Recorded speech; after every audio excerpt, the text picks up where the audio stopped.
Stormfront, Chapter 4. Monica No Last Name was standing outside of my office when I got there, writing on the back of the note I had left taped to my office door. I walked toward her, and she was too intent upon her writing to look up. She was a good-looking woman in her mid-thirty-somethings, ash-blonde hair that I thought must be natural after the morbid and involuntary memory of the dead woman's dye job. Her makeup was tasteful and well applied, and her face was fair, friendly, with enough roundness of cheek to look fresh-faced and young, enough fullness of mouth to look very feminine. She was wearing a long, full skirt of palest yellow with brown riding boots, a crisp white blouse, and an expensive-looking green cardigan over it to ward off the chill of early spring. She had to be in good shape to pull off a color combination like that, and she did it. Overall, it was a naggingly familiar look, something like Annette Funicello or Barbara Billingsley, maybe. Wholesome and all-American. "Monica?" I asked. I put on my most innocent and friendly smile. She blinked at me as I approached. "Oh, are you, Harry?" I smiled and offered her my hand. "Harry Dresden, ma'am, that's me." She took my hand after a tiny pause and kept her eyes firmly focused on my chest. At this point, I was just as glad to be dealing with someone who was too nervous to risk looking at my eyes. I gave her a firm but gentle handshake and let go of her, brushing past her to unlock the office door and open it up. I apologized for being late. I got a call from the police that I had to look in on. "You did?" she asked. "You mean the police, She waved her fingers instead of finishing the sentence and entered when I held the door open for her. "Sometimes," I nodded. "They run into something and want my take on it." "What sorts of things?" I shrugged and swallowed. I thought of the corpses at the Madison and felt green. When I looked up at Monica, she was studying my face, chewing on her lip nervously. She hurriedly averted her gaze. "Can I get you some coffee?" I asked her. I shut the door behind us and flicked on the lights. "Oh, no, thank you. I'm fine." She stood there looking at my box of discarded paperbacks and holding her purse over her tummy with both hands. I thought she might scream if I said boo, so I made sure to move carefully and slowly, making myself a cup of instant coffee. I breathed in and out, going through the familiar motions until I had calmed down from my encounter with Marcone. By the time I was done, so was my coffee. I went to my desk and invited her to have a seat in one of the two chairs across from me. "Okay, Monica," I said. "What can I do for you today?" "Well, I told you that my husband was... She nodded at me, gesturing. "Missing?" I supplied. "Yes," she said with an exhalation of almost relief. "But he's not mysteriously missing or anything, just gone." She flushed and stammered. "Like he just packed up a few things and left. But he didn't say anything to anyone, and he hasn't showed up again. I'm concerned about him." "Uh-huh," I said. "How long has he been gone?" "This is the third day," she said. I nodded. "There must be some reason why you're coming to me rather than a private investigator or the police." She blushed again. She had a good face for blushing, fair skin that colored girlishly. It was quite fetching, really. "Yes, he had been interested in magic?" "Yes, he had been buying books in the religious section at the bookstore. Not like those Dungeons and Dragons games, the real thing. He bought some of those tarot cards." She pronounced it like carrot. Amateurs. "And you think his disappearance might have had something to do with this interest?" "I'm not sure," she confessed. "But maybe. He was very upset. He had just lost his job and was under a lot of pressure. I'm worried about him. I thought whoever found him might need to be able to talk to him about all of this stuff." She took a deep breath as if the effort of completing so many sentences without a single had tired her. "I'm still not clear on this. Why me? Why not the police?" Her knuckles whitened on her purse. "He packed a bag, Mr. Dresden. I think the police will just assume he left his wife and children. They won't really look, but he didn't. He's not like that. He only wants to make a good life for us, really. That's all he wants." I frowned at her. "Nervous that maybe husband has run out on you after all, dear?" "Even so," I said. "Why come to me? Why not a private investigator? I know a reliable man if you need one." "Because you know about—" She gestured fitfully. "About magic?" I said. Monica nodded. "I think it might be important. I don't know, but I think it might." "Where did he work?" I asked her. While I spoke, I got a pad of paper out of my pocket and jotted down a few notes. "Silverco," she told me. "They're a trading company. They locate good markets for products and then advise companies where they can best spend their money." "Uh-huh," I said. "What is his name, Monica?"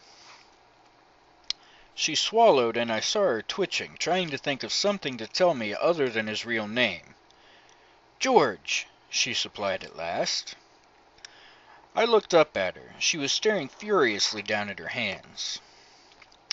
"Monica," I said, "I know this must be really hard for you. Believe me, ma'am, there are plenty of people who are nervous when they come into my office. But please, hear me out. I am not out to hurt you or anyone else. What I do to help people. It's true that someone with the right skills could use your names against you, but I'm not like that. I borrowed a line from Johnny Marcone. It isn't good business." She gave me a nervous little laugh. "I feel so silly," she confessed. "But there's so many things that I've heard about." "Wizards, I see."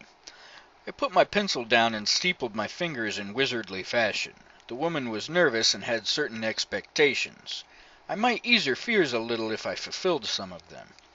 I tried not to look over her shoulder at the calendar I had hanging on the wall and the red circle around the 15th of last month. Late rent, need money.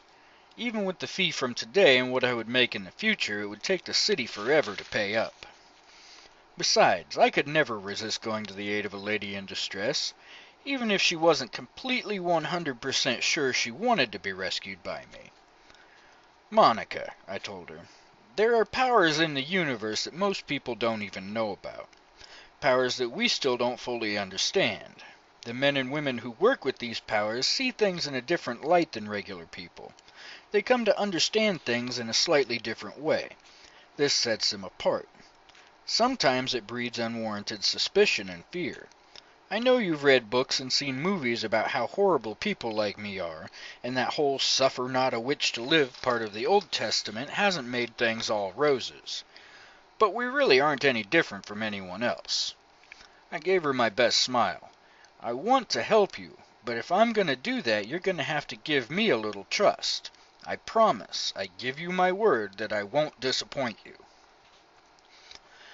I saw her take this in and chew on it for a while staring down at her hands. "Victor," she said at last. "Victor Sells." "All right," I said, picking up my pencil and duly noting it. "Is there any place he might have gone that you can think of offhand?" She nodded. "The lake house. We have a house down by—" She waved her hand. "The lake?" She beamed at me, and I reminded myself to be patient. "In Lake Providence, over the state line around Lake Michigan. It's beautiful up there in the autumn." "Okay, then. Are you aware of any friends he might have run off to see? Family he might have visited? Anything like that?" "Oh, Victor wasn't on speaking terms with his family. I never knew why. He didn't talk about them, really. We've been married for 10 years, and he never once spoke to them." "Okay," I said, noting that down too. "Friends, then." She fretted her lip, a gesture that seemed familiar to her. "Not really. He was friends with his boss and some people at work, but after he was fired—" "Uh-huh," I said. "I understand." I continued writing things down, drawing bold lines between thoughts to separate them. I spilled over onto the next page before I was finished writing down the facts and my observations about Monica. I like to be thorough about this kind of thing. "Well, Mr. Dresden," she asked, "can you help me?" I looked over the page and nodded. "I think so, Monica. If possible, I'd like to see these things your husband collected, which books and so on. It would help if I had a picture of him, too. I might like to take a look around your house at Lake Providence. Would that be all right? Of course, she said. She seemed relieved, but at the same time even more nervous than before. I noted down the address of the lake house and brief directions. You're aware of my fees? I asked her. I'm not cheap. It might be less costly for you to hire someone else. We've got quite a bit of savings, Mr. Dresden, she told me. I'm not worried about the money. That seemed an odd statement from her at the time, out of tune with her generally nervous manner. Well then, I told her, I charge $50 an hour plus expenses. I'll send you an itemized list of what I do so you'll have a good idea what I'm working on. A retainer is customary. I'm not going to guarantee that I work exclusively on your case. I try to handle each of my customers with respect and courtesy, so I can't put any one of them before another. She nodded to me emphatically and reached into her purse. She drew out a white envelope and passed it over to me. There's $500 inside, she told me. Is that enough for now? Cha-ching! $500 would take care of last month's rent and a good bit of this month's, too. I could get into this bit with nervous clients wanting to preserve the anonymity of their checking accounts from my supposed sorceress might. Cash always spends. That will be fine, yes, I told her. I tried not to fondle the envelope. At least I wasn't crass enough to dump the money on my desk and count it out. She drew out another envelope. He took most of his things with him, she said. At least I couldn't find them where he usually keeps them. But I did find this. There was something in the envelope making it bulge, an amulet, ring, or charm of some kind, I was betting. A third envelope came out of her purse. The woman must be compulsively well organized. There's a picture of him in here and my phone number inside. Thank you, Mr. Dresden. When will you call? As soon as I know something, I told her. Probably by tomorrow afternoon or Saturday morning. Sound good? She almost looked at my eyes, caught herself, and smiled directly at my nose instead. Yes, thank you so much for your help. She glanced up at the wall. Oh, look at the time. I need to go. School's almost out. She closed her teeth over her words and flushed again as though embarrassed that she had let such an important fact about her slip out. I'll do whatever I can, ma'am, I assured her, rising and walking her to the door. Thank you for your business. I'll be in touch soon. She said her goodbyes, never looking me in the face, and fled out the door. I shut it behind her and went back to the envelopes. First, the money. It was all in 50s, which always look new even when they're years old because they get so little circulation. There were 10 of them. I put them in my wallet and trashed the envelope. The envelope with the photo in it was next. I took it out and regarded the picture of Monica and a man of lean and handsome features with a wide forehead and shaggy eyebrows that skewed his handsomeness off into a rather eccentric angle. His smile was whiter than white, and his skin had the smooth dark tan of someone who spends a lot of time in the sun, boating maybe. It was a sharp contrast against Monica's paleness. Victor Sells, I presume. The phone number was written on a plain white index card that had been neatly trimmed down to fit inside the envelope. There was no name or area code, just a 7-digit number. I got out my cross-listing directory and looked it up. I noted that down as well. I wondered what the woman had expected to accomplish by only giving out first names when she had been going to hand me a dozen other ways of finding out in any case. It only goes to show that people are funny when they're nervous about something. They say screwy things, make odd choices, which in retrospect they feel amazingly foolish for making. I would have to be careful not to say anything or to rub it in when I spoke to her again. I trashed the second envelope and opened the last one, turning it upside down over my desk. The brown husk of a dead dried scorpion, glistening with some sort of preservative glaze, clicked down onto my desk. A supple braided leather cord led off from a ring set through the base of its tail so that if it was worn, it would hang head down, tail up, and curled over the dried body to point at the ground. I shuddered. Scorpions were symbolically powerful in certain circles of belief. They weren't usually symbols of anything good or wholesome either.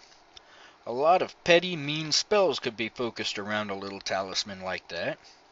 If you wore it next to your skin, as such things are supposed to be worn, the prickly legs of the thing would be a constant poking and agitation at your chest, a continual reminder that it was there. The dried stinger at the tail's tip might actually pierce the skin of anyone who tried to give the wearer a hug.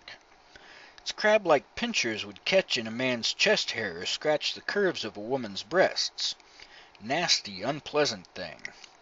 Not evil as such, but you sure as hell weren't likely to do happy, shiny things with magic with such an item around your neck. Maybe Victor Sells had gotten involved in something real, something that had absorbed his attention. The art could do that to a person, particularly the darker aspects of it. If he had turned to it in despair after losing his job, maybe that would explain his sudden absence from his home. A lot of sorcerers or wannabe sorcerers secluded themselves in the belief that isolation would increase their ability to focus on their magic. It didn't, but it did make it easier for a weak or untrained mind to avoid distractions. Or maybe it wasn't even a true talisman. Maybe it was just a curiosity or a souvenir from some visit to the Southwest. There wasn't any way for me to tell if it was indeed a device used to improve the focus and direction of magical energies, short of actually using it to attempt a spell, and I really didn't want to be using such a dubious article for a variety of good reasons. I would have to keep this little unbeauty in mind as I tried to run this man down. It might well mean nothing. On the other hand, it might not. I looked up at the clock. 3:15. There was time to check with the local morgues to see if they had turned up any likely John Does. Who knew? My search might be over before the day's end, and then to get to the bank and to deposit my money and fire off a check to my landlord. I got out my phone book and started calling up hospitals. Not really my routine line of work, but not difficult either. Except for the standard problems I had using the telephone, static, line noise, other people's conversations being louder than mine. If something can go wrong, it will. Once I thought I saw something out of the corner of my eye, a twitch of motion from the dried scorpion that sat on my desk. I blinked and stared at it. It didn't move. Cautiously, I extended my senses toward it like an invisible hand, feeling about for any traces of enchantment or magical energy. Nothing. It was as dry of enchantment as it was of life. Never let it be said that Harry Dresden is afraid of a dried dead bug, creepy or not. I wasn't going to let it ruin my concentration.